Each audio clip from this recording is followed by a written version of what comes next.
പ്രത്യേകിച്ച് കർണാടകയിലെ other state വാഹനങ്ങൾ ഉപയോഗിക്കുന്നവർക്കുള്ള ഒരു താക്കീതായിട്ടാണ് ഈ ഒരു വീഡിയോ.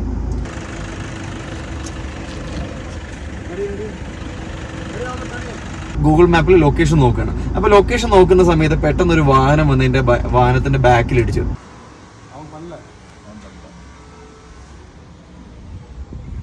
നീ എന്തിനാ സഡൻ ബ്രേക്ക് അടിച്ചതെന്ന് ചോദിച്ചു. അപ്പൊ ഞാൻ പറഞ്ഞു, ഞാൻ കാറ് സൈഡിൽ പാർക്ക് ചെയ്തിട്ടിരിക്കുകയാണല്ലോ, പിന്നെ എങ്ങനെ ഞാൻ സഡൻ ബ്രേക്ക് അടിക്കുക?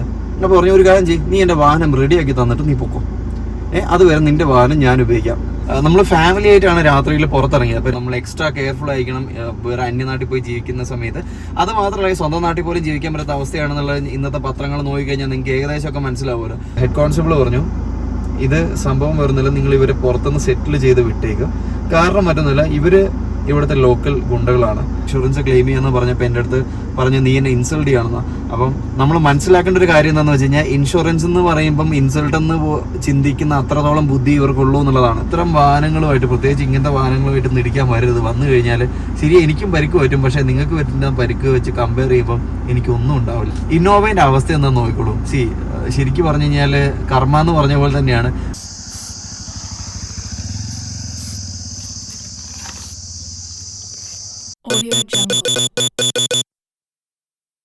അപ്പോൾ ഡീറ്റെയിലായിട്ട് പറയുന്നതിന് മുമ്പ് നമ്മൾ ഈ കടയിൽ കയറിയിട്ട് നമുക്കൊരു ബ്ലാക്ക് സ്പ്രേ പെയിന്റ് വാങ്ങിച്ചിട്ട് തുടങ്ങാം, എങ്ങനെയാണ് എന്തൊക്കെയാണ് സംഭവം എന്നുള്ളത്.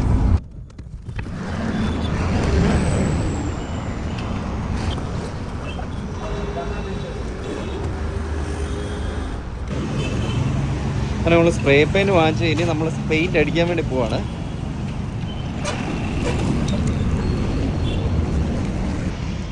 പ്രത്യേകിച്ച് കർണാടകയിലെ അതർ സ്റ്റേറ്റ് വാഹനങ്ങൾ ഉപയോഗിക്കുന്നവർക്കുള്ള ഒരു താക്കീതായിട്ടാണ് ഈ ഒരു വീഡിയോ. അപ്പം എല്ലാവർക്കും നമസ്കാരം. ഈ ഒരു വീഡിയോ മുഴുവനായിട്ട് കാണാൻ ശ്രമിക്കുക. കാരണം മറ്റൊന്നുമല്ല, അതർ സ്റ്റേറ്റ് വാഹനങ്ങൾ ഉപയോഗിക്കുന്നത്, പ്രത്യേകിച്ച് കേരളത്തിൽ ഉള്ള ഒരുവിധം പേരെല്ലാം കയ്യിൽ രജിസ്ട്രേഷൻ വാഹനങ്ങളായിരിക്കും കർണാടകയിൽ ഉപയോഗിക്കുന്നത്. അപ്പോൾ ഇവരൊക്കെ മനസ്സിലാക്കേണ്ട, അറിഞ്ഞിരിക്കേണ്ട ഇപ്പം നിലവിൽ നടന്നുകൊണ്ടിരിക്കുന്ന ഒരു വിഷയത്തെ പറ്റിയാണ് ഇന്നത്തെ വീഡിയോ. അപ്പോൾ മാക്സിമം മുഴുവൻ കാണാൻ ശ്രമിക്കുക. കഥ ഡീറ്റെയിൽ ആയിട്ട് പറയുന്ന സമയത്ത് കുറച്ച് നീണ്ട കഥയായിരിക്കും, ചിലപ്പോൾ ബോറടിക്കാം. എന്നാലും ഇതിൻ്റെ അകത്തുള്ള കാര്യങ്ങൾ നിങ്ങൾ പ്രത്യേകിച്ച് മലയാളികൾ മനസ്സിലാക്കേണ്ട കാര്യം തന്നെയാണ്. മലയാളികൾ മാത്രമല്ല, ഈവൻ തമിഴിയൻസ് ആണെങ്കിൽ അവരാണെങ്കിലും ആന്ധ്രക്കാർ ഇപ്പം ഇത് ഭാഷ പ്രത്യേകിച്ച് പറഞ്ഞാൽ മനസ്സിലാക്കണമെന്നില്ല. ഇനി അവർക്ക് ആർക്കെങ്കിലും മനസ്സിലാവണമെങ്കിൽ അവരും കൂടെ മനസ്സിലാക്കിക്കോളൂ എന്ന് തന്നെ പറഞ്ഞിട്ടാണ് ഈ ഒരു വീഡിയോ സ്റ്റാർട്ട് ചെയ്യുന്നത്. കുറച്ച് ദിവസങ്ങൾക്ക് മുമ്പ് എനിക്കുണ്ടായ ഒരു അനുഭവത്തെ പറ്റിയാണ് ഈ ഒരു വീഡിയോയിലൂടെ നിങ്ങളോട് പങ്കുവെക്കുന്നത്. മറ്റൊന്നുമല്ല, ഞങ്ങൾ ബാംഗ്ലൂർ സിറ്റിക്ക് അകത്ത് തന്നെയുള്ള, അതായത് ബാംഗ്ലൂർ എൻറ്റയർ സിറ്റിക്ക് അകത്ത് തന്നെയുള്ള ഒരു ചെറിയ, എന്ന് വെച്ചാൽ ടൗൺ ഏരിയ അല്ല, എന്നാലും അത്യാവശ്യം ആളുകളൊക്കെ യാത്ര ചെയ്യുന്ന വാഹനങ്ങൾ സ്ഥിരമായി പോയിക്കൊണ്ടിരിക്കുന്ന ഒരു സ്ഥലത്ത് വെച്ച് ഞങ്ങൾ ഇടയ്ക്കിടയ്ക്ക് പോകാനുള്ള സ്ഥലമാണ്, സ്ഥിരമായിട്ട് പോകാനുള്ള സ്ഥലമല്ല. അപ്പം ഞങ്ങൾ താമസിക്കുന്നതിൻ്റെ കുറച്ചടുത്തായിട്ടുള്ള സ്ഥലം കൂടിയാണ്. അപ്പോൾ ഞങ്ങൾ താമസിക്കുന്നത് 2-3 കിലോമീറ്റർ അപ്പുറത്ത് നടന്ന സംഭവമാണ്. ഞാൻ ഫാമിലിയായിട്ട് ഞങ്ങൾ യാത്ര ചെയ്യുന്ന സമയത്ത് ആ ഒരു സ്ഥലത്തെത്തി. അവിടെ നിന്ന് ഞങ്ങൾ മറ്റു സ്ഥലത്തേക്ക് പോകാൻ വേണ്ടി ഇരിക്കുകയായിരുന്നു. മടിവാളയ്ക്ക് പോകാൻ തന്നെ പറയാം. മടിവാളയിലേക്ക് പോകാൻ വേണ്ടി ഞാൻ ഗൂഗിൾ മാപ്പിൽ ലൊക്കേഷൻ ഉണ്ട്, കാരണം അവിടുന്ന് മറ്റേതെങ്കിലും ഷോർട്ട് കട്ട് ഉണ്ടോ എന്നൊക്കെ അറിയാൻ. ഞാനത് കാറ് സൈഡിൽ പാർക്ക് ചെയ്ത്, ചെറിയൊരു കട്ട് റോഡാണ്, അപ്പം കാറ് സൈഡിൽ പാർക്ക് ചെയ്തിട്ട് ഞാൻ എന്ത് ചെയ്തു, ഗൂഗിൾ മാപ്പിൽ ലൊക്കേഷൻ നോക്കുകയാണ്. അപ്പോൾ ലൊക്കേഷൻ നോക്കുന്ന സമയത്ത് പെട്ടെന്ന് ഒരു വാഹനം വന്ന് എൻ്റെ വാഹനത്തിന്റെ ബാക്കിൽ ഇടിച്ചു. നമ്മുടെ വീഡിയോ സ്ഥിരമായിട്ട് കാണുന്നവർക്ക് എല്ലാവർക്കും അറിയാം, നമ്മളൊരു കട്ട XUV500 ഫാനാണ്. അപ്പോൾ ഞാൻ യൂസ് ചെയ്യുന്ന വാഹനം XUV500 ആണ്. 2013 മോഡൽ ഒരു ഇന്നോവയാണ് നമ്മുടെ വാഹനത്തിന് ബാക്കിൽ വന്നിടിച്ചത്. ഇടിച്ച പാടെ തന്നെ ഞാൻ കാറിന്ന് പുറത്തിറങ്ങി. കാരണം സ്വാഭാവികമായിട്ടും നമ്മൾ അത്രത്തോളം സ്നേഹിക്കുന്ന ഒരു വാഹനത്തിന്റെ പുറകിൽ ഒരാൾ വന്നിടിച്ചാൽ നമുക്ക് ദേഷ്യം വരും. അപ്പം ഞാൻ ആ ഒരു ദേഷ്യം ഉള്ളിൽ വെച്ചുകൊണ്ട് തന്നെയാണ് പുറത്തേക്ക് ഇറങ്ങിയത്. പുറത്തേക്ക് ഇറങ്ങിയ സമയത്ത് തന്നെ ഞാൻ നോക്കിയപ്പം നമ്മുടെ വാഹനം അതർ സ്റ്റേറ്റ് ആണ്. അപ്പം എത്ര പേർക്ക് ഇത് അറിയാമെന്ന് എനിക്കറിയില്ല, അതുകൊണ്ട് ഞാൻ ആദ്യമേ പറഞ്ഞേക്കാം, നമ്മുടെ വാഹനം UP രജിസ്റ്റേർഡ് ആണ്. അപ്പോൾ ഈ ഒരു വാഹനത്തിൽ നിന്ന് ഞാൻ പുറത്തിറങ്ങിയപ്പം ഈ വന്നിടിച്ച വാഹനം കർണാടക രജിസ്റ്റേർഡ് ആയിട്ടുള്ള ഒരു ഇന്നോവയാണ്. ഈ ഒരു വാഹനം വന്ന് ഇടിച്ച പാടെ തന്നെ ഞാൻ കാറിന്ന് പുറത്തിറങ്ങിയപ്പോൾ തന്നെ അവന്നൊരു 3 പേര് പുറത്തിറങ്ങി വന്നിട്ട് ചോദിച്ചു, നീ എന്തിനാ സഡൻ ബ്രേക്ക് അടിച്ചതെന്ന് ചോദിച്ചു. അപ്പം ഞാൻ പറഞ്ഞു, ഞാൻ കാറ് സൈഡിൽ പാർക്ക് ചെയ്തിട്ടിരിക്കുകയാണല്ലോ, പിന്നെ എങ്ങനെ ഞാൻ സഡൻ ബ്രേക്ക് അടിക്കുക? നിങ്ങൾ വന്ന് ഇടിച്ചിട്ട് എൻ്റെ നേരെ പറയുകയാണെന്ന് ചോദിച്ചു. ഞാൻ കന്നഡയിൽ ഫ്ലുവൻ്റ് അല്ല, ബേസിക്കലി പറയാനുള്ള കാര്യം പറയാലോ. പക്ഷേ തമിഴോ മലയാളമോ ഹിന്ദിയോ ഒക്കെ ആണെങ്കിൽ നമുക്ക് സംസാരിക്കാം, വിഷയമില്ല. ഞാൻ പറഞ്ഞു, നിങ്ങൾക്ക് കന്നഡ എനിക്ക് അറിയില്ല. ഞാൻ തമിഴ് പറഞ്ഞു, എനിക്ക് കന്നഡ അറിയില്ല, നിങ്ങൾക്ക് തമിഴ് പറയാൻ പറ്റുമെങ്കിൽ നിങ്ങൾ തമിഴ് പറ, കാരണം നമുക്ക് അങ്ങോട്ടും ഇങ്ങോട്ടും സംസാരിക്കണമല്ലോ. അപ്പം ഞാൻ വളരെ മാന്യമായിട്ടാണ് സംസാരിച്ചത്. അപ്പോൾ അവർ ഈ പറഞ്ഞ കാര്യങ്ങൾക്കൊന്നും ആധാരമായിട്ട് യാതൊരു വീഡിയോ റെക്കോർഡിംഗ് ഒന്നും ഇല്ല കേട്ടോ. കാരണം ആ ഒരു സാഹചര്യത്തിൽ വീഡിയോ റെക്കോർഡിങ് ചെയ്യാനുള്ളൊരു അവസ്ഥയിലായിരുന്നില്ല. ഞങ്ങൾ 2 ആണുങ്ങളുണ്ടായിരുന്നു ഈ വാഹനത്തിനകത്ത്. അവരതിനകത്ത് ഒരു 3 പേരും ഉണ്ടായിരുന്നു. 3 പേര് പുറത്തേക്ക് ഇറങ്ങി വന്നു, ബാക്കി 2 പേര് കാറിനകത്ത് ഉണ്ടെന്നാണ്. കാരണം ആ കാറിനകത്തേക്ക് ശരിക്കും നോക്കാൻ പറ്റില്ല, കാരണം അവിടെ വലിയൊരു ഇഷ്യൂ ആയി. അപ്പം ഞങ്ങൾ പുറത്തിറങ്ങിയ സമയം തന്നെ ഇവർ നേരെ നമ്മുടെ നേരെ ആക്രോശിച്ചുകൊണ്ടാണ് വന്നത്. നീ എന്തിനാ സഡൻ ബ്രേക്ക് അടിച്ചതെന്ന് ചോദിച്ചിട്ട് ഞാൻ പറഞ്ഞു ഞാൻ കാർ സൈഡിൽ നിർത്തിയതാണ്, പിന്നെ ഇങ്ങനെ സഡൻ ബ്രേക്ക് അടിച്ചെന്ന് പറയാം. അപ്പം എൻ്റെ കൂടെ ഉള്ള ആളും പറഞ്ഞു നിങ്ങൾ സ്പീഡിൽ വന്നിടിച്ചാണ്, അല്ലാതെ ഞങ്ങൾ സഡൻ ബ്രേക്ക് അടിച്ചില്ല, ഞങ്ങൾ കാർ സൈഡിൽ പാർക്ക് ചെയ്തെന്നല്ല. 3 പേരും കൂടെ അവൻ്റെ അടുത്തേക്ക് നേരെ ഇടിക്കാനായിട്ട് പോയി. അങ്ങനെ ഒരു പ്രശ്നമാവുന്നത് ഇപ്പം ഞാൻ പറഞ്ഞു നമുക്ക് സംസാരിക്കാം, എന്താണെന്ന് വെച്ചാൽ സംസാരിക്കാം, അല്ലാതെ നിങ്ങൾ വെറുതെ ഒച്ചയിട്ടൊരു കാര്യമില്ല എന്ന് പറഞ്ഞു. അപ്പോൾ അവർക്കും തമിഴ് അറിയാം, കാരണം ഇത് ഏകദേശം ഒരു കർണാടക തമിഴ്നാട് ബോർഡർ ഏരിയ ആയതുകൊണ്ട് തന്നെ ഇവിടെ ഒരുവിധം പേർക്കൊക്കെ തമിഴ് നന്നായിട്ട് അറിയാം. ഈവൻ ബാംഗ്ലൂർ സിറ്റിയിലുള്ള ഒരുവിധം പേർക്കൊക്കെ നന്നായിട്ട് അറിയാം തമിഴ്. മലയാളത്തിനെക്കാളും കൂടുതൽ തമിഴ് അറിയാമെന്ന് എനിക്ക് തോന്നുന്നത്. എന്ത് സംഭവിച്ചെന്ന് വെച്ച് കഴിഞ്ഞാൽ അങ്ങനെ അവർ പറഞ്ഞു നിങ്ങൾ സഡൻ ബ്രേക്ക് അടിച്ചാണ്, നമ്മുടെ മേലെ കുറ്റമാക്കി. അപ്പം ഇനി എങ്ങനെ ഞാൻ സഡൻ ബ്രേക്ക് അടിച്ചെന്ന് പറഞ്ഞാലും ന്യായമായിട്ടും പറഞ്ഞു കഴിഞ്ഞാൽ അവർ എൻ്റെ ബാക്കിൽ വന്ന് ഇടിച്ചിട്ടുണ്ടെങ്കിൽ, അതായത് നമ്മൾ സഡൻ ബ്രേക്ക് അടിച്ചാലും അല്ലെങ്കിലും ഒരു വാഹനത്തിൻ്റെ ബാക്കിൽ മറ്റൊരു വാഹനം വന്ന് ഇടിച്ചിട്ടുണ്ടെങ്കിൽ അത് ആ പുറകിൽ വന്ന വാഹനം ഓടിച്ച ആളുടെ തെറ്റാണ്. കാരണം അയാൾ ഇത്ര ഡിസ്റ്റൻസ് മിനിമം വെച്ചിട്ട് വേണം ഏത് വാഹനവും മറ്റൊരു വാഹനത്തിന് പുറകിൽ പോകാൻ. പക്ഷേ ഇതൊന്നും കണക്കിലാകാതെ അവർ നമ്മുടെ നേരെ ആക്രോശിച്ചുകൊണ്ട് വന്നു. അപ്പോൾ ഞാൻ പറഞ്ഞു നമുക്ക് സംസാരിച്ച് എന്താണെന്ന് വെച്ചാൽ ചെയ്യാം. ഒന്നാമത്തെ കാര്യം നമ്മൾ ഈ നാട്ടുകാരല്ല, രണ്ടാമത്തെ കാര്യം അവർ ഈ നാട്ടുകാരാണ്. അപ്പോൾ സ്വാഭാവികമായിട്ടും അവർ എന്ത് ചെയ്യുന്ന വെച്ചാൽ ഇവരപ്പം തന്നെ ഒരാൾ അതിനിടയ്ക്ക് ഫോൺ വിളിക്കുന്നു, ഇങ്ങോട്ട് വാ അങ്ങോട്ട് വാ, ആൾ വരട്ടെ ഇത് വരട്ടെ എന്നൊക്കെ പറയുമ്പോൾ ഞാൻ പറഞ്ഞു നിങ്ങൾ ആരെയും വിളിച്ചു കൂടുന്നത്, ആര് വന്നാലും വന്നില്ലെങ്കിൽ ഇവിടെ ഒന്നും സംഭവിക്കാൻ പോകുന്നില്ല, നമുക്ക് എന്തെങ്കിലും ഉണ്ടെങ്കിൽ സംസാരിച്ച് സെറ്റിൽ ചെയ്യാമെന്ന് പറഞ്ഞു. അപ്പോൾ ശനിയാഴ്ച രാത്രി 9:30 അപ്പോൾ ശനിയാഴ്ച ആയതുകൊണ്ട് ഞായറാഴ്ച എന്തായാലും കടകളെല്ലാം ക്ലോസ് ആണ്. അപ്പോൾ നമുക്ക് എന്തെങ്കിലും ചെയ്യണമെങ്കിൽ ഒന്നും ചെയ്യാൻ. അപ്പം പറഞ്ഞു അറ്റ് ദ മൊമെന്റ് നീ എനിക്ക് പൈസ തന്നിട്ട് നീ വേണേൽ വിട്ടോ വണ്ടി എന്ന് പറഞ്ഞു. ഇപ്പം നിങ്ങൾ പൈസ തരണമെന്ന് പറഞ്ഞാൽ തരാൻ പറ്റില്ല എന്ന് പറഞ്ഞു. അപ്പോൾ പറഞ്ഞു ഒരു കാര്യം ചെയ്യും, നീ എൻ്റെ വാഹനം റെഡിയാക്കി തന്നിട്ട് നീ പൊക്കോ, അതുവരെ നിൻ്റെ വാഹനം ഞാൻ ഉപയോഗിക്കാം. അപ്പം ഞാൻ പറഞ്ഞു അത് നടക്കില്ല എന്ന് പറഞ്ഞു. എൻ്റെ വാഹനം നിങ്ങൾ ഉപയോഗിക്കില്ല, നിങ്ങളുടെ വാഹനം എനിക്ക് വേണം, നമുക്ക് എന്തെങ്കിലും സെറ്റിൽമെൻറ്റ് വേണമെങ്കിൽ ചെയ്യാം. എന്തായാലും വന്ന് ഇടിച്ചു, സംഭവിച്ചു. റോഡാകുമ്പം ഇടിക്കും, സ്വാഭാവികം. അപ്പോൾ അതിൻ്റെ അതൊന്നും പറയാനില്ല. അപ്പോൾ ഇതിൻ്റെ വീഡിയോസൊക്കെ ഞാൻ ഇടയ്ക്കിടയ്ക്ക് ഇടുന്നുണ്ട്. അപ്പോൾ ചെറിയ എൻ്റെ കയ്യിലാകെ 10 സെക്കൻഡ് 2-3 വീഡിയോസ് മാത്രമേ ഉള്ളൂ. എങ്ങനെ സെറ്റിൽമെൻറ്റ് ചെയ്യുക. കാരണം ഒന്നാമത്തെ കാര്യം രാത്രിയാണ്, നമ്മൾ ഫാമിലി ആയിട്ട് ഇരിക്കുകയാണ്, അവർ ഫുള്ള് ജെൻസാണ്. അപ്പോൾ ആ ഒരു സമയത്ത് നമ്മളൊരു പ്രശ്നം ഉണ്ടാക്കുക എന്ന് പറയുന്നത് ബുദ്ധിപരമായ നീക്കമല്ല. അപ്പോൾ അതുകൊണ്ട് തന്നെ ഞാൻ സെറ്റിൽമെൻറ്റ് ചെയ്യാം. അപ്പോൾ നമുക്ക് എന്തുണ്ടെങ്കിലും നമുക്ക് തിങ്കളാഴ്ച സംസാരിക്കാം. ശനിയാഴ്ച രാത്രിയാണല്ലോ ഈ സംഭവം നടക്കുന്നത്, അതുകൊണ്ട് തന്നെ ശനിയാഴ്ച രാത്രിയിൽ ഇപ്പോൾ ഒന്നും ചെയ്യാനില്ല. പിന്നെ ഞായറാഴ്ചയാണെങ്കിൽ മറ്റു ഷോപ്പുകളോ കാര്യങ്ങളോ ഒന്നുമില്ല, നമുക്ക് എന്തെങ്കിലും സംസാരിക്കാം. അത് കഴിഞ്ഞ് നമുക്ക് മൺഡേ, അതായത് തിങ്കളാഴ്ച രാവിലെ സംസാരിക്കാമെന്ന് പറഞ്ഞു. അങ്ങനെ തിങ്കളാഴ്ച രാവിലെ തൊട്ട് ഇവർ ഫോൺ വിളിക്കാൻ തുടങ്ങി. അന്ന് നമ്മൾ ഫാമിലി ആയിട്ടാണ് രാത്രിയിൽ പുറത്തിറങ്ങിയത്. അപ്പോൾ രാത്രിയിൽ ഫാമിലി ആയിട്ട് ഇരിക്കുന്ന സമയത്ത് ആ ഒരു വാഹനത്തിൽ മുഴുവൻ ജെൻസാണ്. അപ്പോൾ നമ്മളൊരു പ്രശ്നം ഉണ്ടാക്കുന്നത് കഴിഞ്ഞാൽ അത് വലിയ പ്രശ്നമാകും. അത് പിന്നീട് മറ്റേതെങ്കിലും തരത്തിൽ തിരിഞ്ഞു പോകുന്നതിനേക്കാളും ബെറ്റർ നമുക്ക് സമയോനം പാലിച്ച് എത്രയും സിമ്പിളായിട്ട് അല്ലെങ്കിൽ വലിയ പ്രശ്നങ്ങളില്ലാതെ സോൾവ് ചെയ്യാമെന്ന് കരുതി. അപ്പം ഞാൻ പറഞ്ഞു നമുക്ക് എന്താണെന്ന് വെച്ചാൽ ചെയ്യാം, കാറ് സെറ്റിൽമെൻറ്റ് എന്തെങ്കിലും സെറ്റിൽ ചെയ്യണമെങ്കിൽ സെറ്റിൽ ചെയ്യാം. അപ്പം ആ ഒരു സമയത്ത് അവരെൻ്റെ അടുത്ത് പറഞ്ഞത് സെറ്റിൽ ചെയ്യാനൊന്നുമില്ല, നീ എൻ്റെ വാഹനം എടുത്തിട്ട് പോയിക്കോ, നിൻ്റെ വാഹനം ഞങ്ങളും കൊണ്ടുപോകും, എൻ്റെ വാഹനം ശരിയായി കഴിഞ്ഞിട്ട് നീ എന്നെ വിളിച്ചു, ഞാൻ കൊണ്ടുവന്ന് തന്നേക്കാം, എൻ്റെ ഇവിടെ തൊട്ടടുത്താണ്. അപ്പം ഞാൻ പറഞ്ഞു എന്താണെങ്കിലും എൻ്റെ വാഹനം എടുത്ത് നിങ്ങൾ പോകില്ല, നിങ്ങളുടെ വാഹനം എന്തെങ്കിലും സെറ്റിൽ ചെയ്യുന്ന കാര്യം നമുക്ക് സംസാരിക്കാം. പക്ഷേ ഇന്നിപ്പം ഈ ശനിയാഴ്ച രാത്രിയിൽ എന്ത് സംസാരിക്കണം, അതുകൊണ്ട് നമുക്ക് ഞായറാഴ്ച കഴിയട്ടെ, തിങ്കളാഴ്ച രാവിലെ സംസാരിക്കാമെന്ന് പറഞ്ഞു. അങ്ങനെ രാത്രിയിൽ കുറേ നേരം അവിടെ നിന്ന് സംസാരിച്ചു, ഒരു ഏകദേശം 1.5 മണിക്കൂർ അവിടെ നിന്ന് സംസാരിച്ചു. കുറേ ആൾക്കാർ കൂടി, കുറച്ച് പേര് വന്നു, കുറച്ച് പേര് പോയി. എന്തായാലും ആരും ഏറ്റുപിടിക്കാൻ നിന്നില്ല. കേരളത്തിലാണെങ്കിൽ ആ ഏറ്റുപിടുത്തം കൂടെ ഞാൻ സഹിക്കേണ്ടി വന്നേനെ. പലപ്പോഴും അങ്ങനെ സംഭവിക്കാറുണ്ട്, അതുകൊണ്ടാണോ എന്തായാലും ഏറ്റുപിടിക്കാനൊന്നും ആരും വന്നില്ല. ഇവിടെയും അങ്ങനെ സംഭവിക്കാറില്ല. പക്ഷേ എന്തോ ഭയം കൊണ്ട് ആരും അങ്ങനെ ഏറ്റുപിടിക്കാനോ നമ്മുടെ നേരെ വേറെ പ്രശ്നങ്ങൾ ഉണ്ടാക്കാനൊന്നും വന്നില്ല. ഈ ഉണ്ടായിരുന്നവർ മാത്രമേ നമ്മളെടുത്ത് റോങ് ആയിട്ട് സംസാരിച്ചുള്ളൂ. പിന്നെ നമ്മൾ സംസാരിച്ച ഒരു തരത്തിൽ മയപ്പെടുത്തി സംസാരിച്ചു എന്ന് തന്നെ പറയാം. നമ്മൾ ഈ ഒരു നാട്ടുകാരല്ലാത്തതിന്റെ ഒരു വീക്ക്നെസ് നമ്മുടെ സൈഡിലുണ്ടല്ലോ. ഇതിനിടയ്ക്ക് എനിക്ക് പറ്റിയൊരു മിസ്റ്റേക്ക് എന്താണെന്ന് വെച്ചാൽ, നമ്മൾ വാഹനം മാറ്റിയ സമയത്ത് ഡാഷ് ക്യാം നമ്മൾ ഈ ഒരു വാഹനത്തിൽ ഇൻസ്റ്റാൾ ചെയ്തില്ലായിരുന്നു. കാരണം അതിൻ്റെ ഒരു ഹാർഡ്വെയർ കിറ്റ് ഉണ്ട്. ആ കിറ്റ് നമ്മൾ ഓർഡർ ചെയ്തിട്ടുള്ളൂ. അപ്പോൾ അത് ഓർഡർ ചെയ്ത സാധനം വരാത്തത് കൊണ്ട് തന്നെ നമുക്ക് ഡാഷ് ക്യാം അതിനകത്ത് ഇൻസ്റ്റാൾ ചെയ്യാൻ പറ്റിയില്ല. അപ്പോൾ ഡാഷ് ക്യാം ഇൻസ്റ്റാൾ ചെയ്താലും കാര്യമുണ്ടെന്ന് എനിക്ക് തോന്നുന്നില്ല. എങ്ങനെയൊക്കെ പറഞ്ഞാലും നമ്മുടെ വാഹനത്തിൻ്റെ ബാക്കിൽ വന്ന ഒരാൾ ഇടിച്ചു കഴിഞ്ഞാൽ ഒരിക്കലും മുമ്പിലിരിക്കുന്ന ആൾ കുറ്റക്കാരനല്ല. പക്ഷേ നമ്മൾ എന്തായാലും ഒരു റാഷ് ഡ്രൈവും കാര്യങ്ങളൊന്നുമല്ല, നിർത്തിയിട്ട വാഹനത്തിൻ്റെ പുറകിൽ ഇരിക്കുമ്പോഴുള്ള കാര്യമാണ് പറഞ്ഞത്. ഇങ്ങനെയൊക്കെ സംഭവിച്ച് ഞാൻ അവസാനം നമുക്ക് തിങ്കളാഴ്ച സംസാരിക്കാമെന്ന് പറഞ്ഞ് അന്ന് രാത്രി ഞങ്ങൾ പോയി. അങ്ങനെ തിങ്കളാഴ്ച രാവിലെ തൊട്ട് ഇവർ വിളിക്കാൻ തുടങ്ങി, നീ എത്രയും പെട്ടെന്ന് നിൻ്റെ വാഹനം റെഡിയാക്കി തരണം, ഇല്ലെങ്കിൽ നിന്നെ ശരിയാക്കും എന്നൊക്കെ പറഞ്ഞിട്ട്. ഞാൻ പറഞ്ഞു നിൻ്റെ വാഹനം ശരിയാക്കി തരാൻ നമുക്ക് എന്താണെന്ന് വെച്ചാൽ ചെയ്യാം, ആദ്യം എൻ്റെ വാഹനത്തിന് എത്രയാവുന്നുള്ളത് ഞാൻ നോക്കട്ടെ എന്നൊക്കെ പറഞ്ഞു. ഞാൻ സർവീസ് സെൻ്ററിലൊക്കെ കയറി അന്വേഷിക്കട്ടെ എന്നൊക്കെ പറഞ്ഞു. പക്ഷേ നമുക്കിപ്പം നമ്മളറിയുന്ന ഒരുപാട് മെക്കാനിക്സും അതേപോലെ ബോഡി ഷോപ്പൊക്കെ ചെയ്യുന്നവരൊക്കെ ഉണ്ട്. ഈവൻ നമ്മുടെ മുമ്പത്തെ വാഹനം പെയിൻറ്റ് ചെയ്തവരുമായിട്ട് നമ്മളിപ്പോഴും വെൽ കണക്റ്റഡ് ആണ്, റെട്രോ കാർസൊക്കെ ആയിട്ട്. അപ്പോൾ ഞാൻ അവരെ കോൺടാക്ട് ചെയ്തു. അപ്പോൾ ഞാൻ അന്ന് നമ്മുടെ വാഹനത്തിൻ്റെയും അവരുടെ വാഹനത്തിൻ്റെയും ഫോട്ടോസ് എടുത്തു വെച്ചിരുന്നു. അപ്പോൾ അന്ന് രാത്രി ഇവരുടെ വാഹനത്തിൻ്റെ ഫോട്ടോസും ഇവരുടെ വാഹനത്തിൻ്റെ RC കോപ്പിയും ഒക്കെ എടുത്തിരുന്നു. അപ്പോൾ ഞാൻ പറഞ്ഞു നിങ്ങൾ കാര്യം ചെയ്യും, എൻ്റെ വാഹനത്തിനും പരിക്കുണ്ട്, നിങ്ങളുടെ വാഹനത്തിനും പരിക്കുണ്ട്, നമുക്ക് ഇൻഷൂർ ക്ലെയിം ചെയ്തിട്ട് എന്താണെന്ന് വെച്ചാൽ ബാക്കി ചെയ്യാം. ഇൻഷുറൻസ് ക്ലെയിം ചെയ്യാന്ന് പറഞ്ഞപ്പോൾ എൻ്റെ അടുത്ത് പറഞ്ഞു നീ എന്നെ ഇൻസൾട്ട് ചെയ്യണമെന്ന്. അപ്പം നമ്മൾ മനസ്സിലാക്കേണ്ട ഒരു കാര്യം എന്താണെന്ന് വെച്ച് കഴിഞ്ഞാൽ ഇൻഷുറൻസ് എന്ന് പറയുമ്പം ഇൻസൾട്ട് എന്ന് ചിന്തിക്കുന്ന അത്രത്തോളം ബുദ്ധി ഇവർക്കുള്ളൂ എന്നുള്ളതാണ്. ശരിക്കും പറഞ്ഞാൽ നമ്മൾ ലോക്കൽ എന്ന് പറയുമ്പം മോശം വാക്കായിട്ടല്ല, പക്ഷേ കാരണം ഒരു വാഹനത്തിന് ഇൻഷുറൻസ് എന്താണെന്ന് പോലും അറിയാത്തവരാണ് കുറേ ആൾക്കാർ ഈ നാട്ടിലുള്ള. എല്ലാവരും എന്ന് പറയുന്നത് ശരിയല്ല. നമുക്ക് പരിവാഹനിൽ നോക്കിക്കഴിഞ്ഞാൽ നമുക്ക് ഏത് വാഹനത്തിന് ഇൻഷുറൻസ് അറിയാൻ പറ്റും. വാഹനത്തിൻ്റെ അഡ്രസ്സ് അല്ലെങ്കിൽ കാർ ഇൻഫോ എന്ന് പറഞ്ഞൊരു ആപ്പുണ്ട്. ഈ ആപ്പ് നിങ്ങൾ ഇൻസ്റ്റാൾ ചെയ്ത് കഴിഞ്ഞാൽ ഏതൊരു വാഹനത്തിൻ്റെ ആണെങ്കിലും ഓണേഴ്സിൻ്റെ പേര് നമുക്ക് ഈസി ആയിട്ട് കിട്ടും. ആ വാഹനത്തിന് ഇൻഷുറൻസ് എന്ന് വരികയാണ്, എന്നാണ് ഇത് രജിസ്റ്റർ ചെയ്ത്, അങ്ങനെയുള്ള ഡീറ്റെയിൽസ് എല്ലാം കിട്ടും. ഈവൻ പരിവാഹനിലും കിട്ടും. പരിവാഹൻ്റെ ആപ്പ് ഞാൻ യൂസ് ചെയ്യാറുണ്ട്, അതേപോലെ കാർ ഇൻഫോ എന്ന് പറഞ്ഞൊരു ആപ്പ് യൂസ് ചെയ്യാറുണ്ട്. അപ്പോൾ ഈ രണ്ട് ആപ്പിൽ ഞാൻ ചെക്ക് ചെയ്ത സമയത്ത് അന്ന് ആ വാഹനം ഇടിക്കുന്ന അന്ന് രാത്രിയിലാണ് ഈ ഒരു വാഹനത്തിന് ഇൻഷുറൻസ് തീരുന്നത്. അപ്പം അത് പുള്ളിക്ക് അറിഞ്ഞതുകൊണ്ടാണോ അതും അറിയാതെയാണോ പറഞ്ഞതെന്ന് എന്തായാലും എനിക്ക് അറിയില്ല.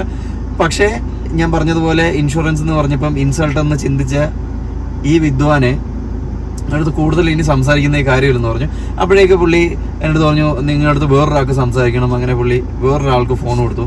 അതിൻ്റെ ഫോൺ അവിടുന്ന് വേറെന്തൊക്കെയോ പറഞ്ഞു. ഞാനും പറഞ്ഞു ഇങ്ങനെയൊക്കെയാണ് സംഭവിച്ചത്, ഇതിനകത്ത് ഇപ്പം എൻ്റെ സൈഡിൽ എന്ത് തെറ്റാണുള്ളത്, ഞാൻ എന്ത് ചെയ്തു തരണം, എൻ്റെ വാഹനത്തിൽ നിങ്ങൾ ഇങ്ങോട്ട് പൈസ തരണം എന്ന് പറഞ്ഞ് അങ്ങനെ അതൊരു ആർഗ്യുമെൻ്റായിട്ട് ഇങ്ങനെ നിന്നു. അങ്ങനെ ലാസ്റ്റ് അവർ പറഞ്ഞു എന്തായാലും കുഴപ്പമില്ല, നിങ്ങൾ എത്രയും പെട്ടെന്ന് വാഹനം ശരിയാക്കി തരണം, അല്ലെങ്കിൽ നിങ്ങൾ പൈസ തന്ന് സെറ്റിൽ ചെയ്യണമെന്ന്.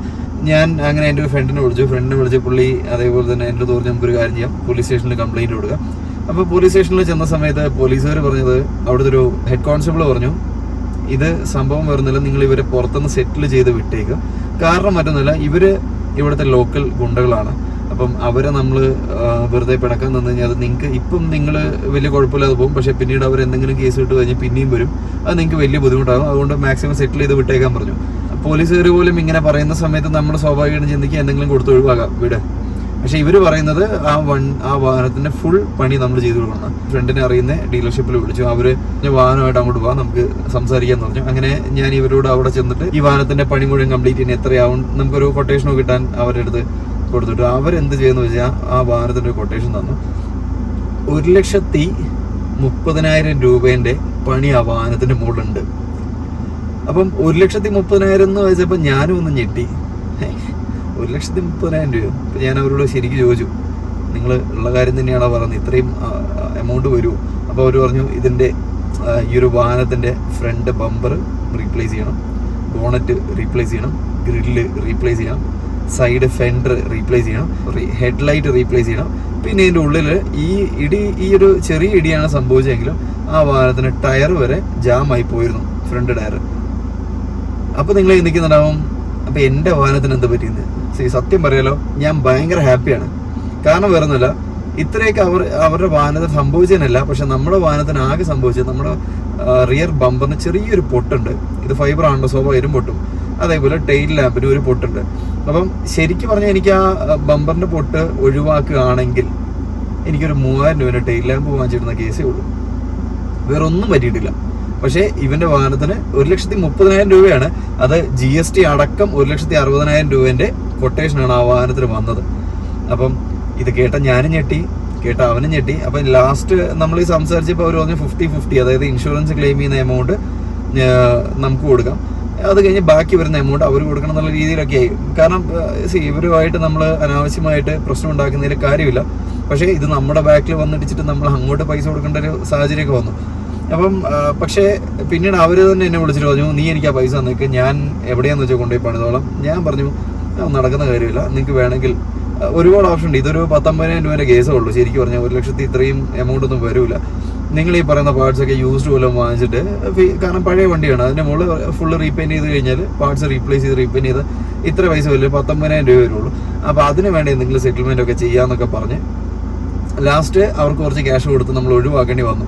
നമ്മൾ ഒരു അതർ സ്റ്റേറ്റിൽ ജീവിക്കുന്ന സമയത്ത് നമുക്ക് വരുന്ന ബുദ്ധിമുട്ടുകളാണ് ഇതൊക്കെ.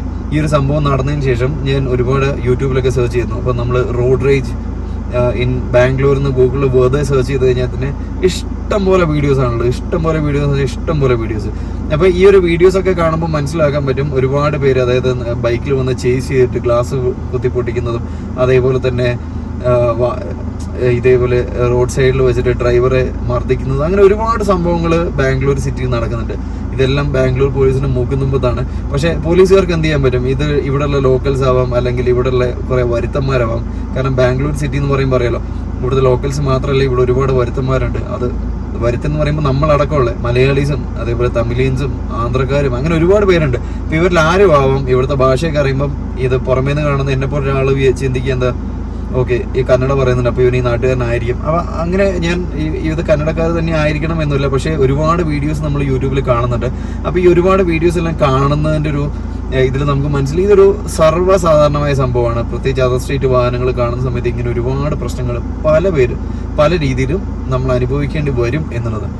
എന്ന് വെച്ചാൽ കർണാടക രജിസ്ട്രേഷൻ തന്നെ ആക്കി കഴിഞ്ഞാൽ പ്രശ്നങ്ങൾ ഉണ്ടാവില്ലെന്നൊന്നുമില്ല കേട്ടോ. പ്രശ്നങ്ങൾക്കെല്ലാം ഉണ്ട്. പക്ഷേ ഇങ്ങനെ വരുന്ന സമയത്ത് നമ്മളൊരു വീക്ക് പോയിന്റിലാണ് നിൽക്കുന്നത്. അപ്പം അങ്ങനത്തെ ഒരു സാഹചര്യത്തിൽ ഒബ്വിയസ്ലി നമുക്ക് ഇങ്ങോട്ട് കിട്ടേണ്ട നീതി നമ്മൾ അങ്ങോട്ട് മറച്ചു കൊടുക്കേണ്ടി വരുന്നൊരു സാഹചര്യം വരെ ഉണ്ടാവും. ഇത്രത്തോളം മ്ലേച്ഛമായ രീതിയിൽ പ്രവർത്തിക്കുന്ന ഒരുപാട് പേര് ഈ നാട്ടിലുണ്ട് എന്നുള്ളതും നമ്മൾ മനസ്സിലാക്കേണ്ട കാര്യമാണ്.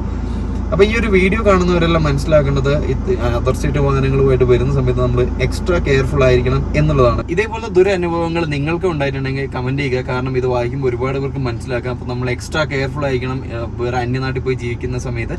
അത് മാത്രമല്ല, സ്വന്തം നാട്ടിൽ പോലും ജീവിക്കാൻ പറ്റാത്ത അവസ്ഥയാണെന്നുള്ളത് ഇന്നത്തെ പത്രങ്ങൾ നോക്കിക്കഴിഞ്ഞാൽ നിങ്ങൾക്ക് ഏകദേശമൊക്കെ മനസ്സിലാവുമല്ലോ. അപ്പോൾ അതുകൊണ്ട് തന്നെ സ്വന്തം നാട്ടിൽ അത്ര പോലും നമുക്ക് നീതിയും ന്യായവും ഉറപ്പുവരുത്താൻ പറ്റാത്ത സമയത്ത് ഉറപ്പായിട്ടും അന്യനാട്ടിൽ അത്ര പോലും പ്രതീക്ഷിക്കേണ്ട എന്നുള്ളതാണ് ഞാൻ മനസ്സിലാക്കുന്നത്.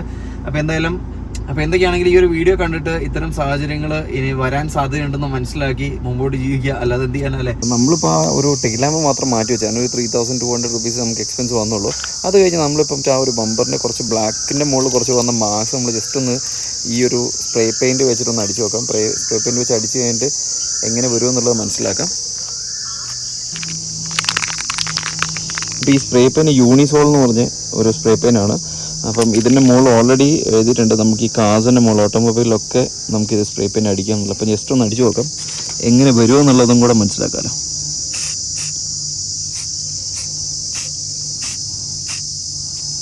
കൊള്ളാലോ.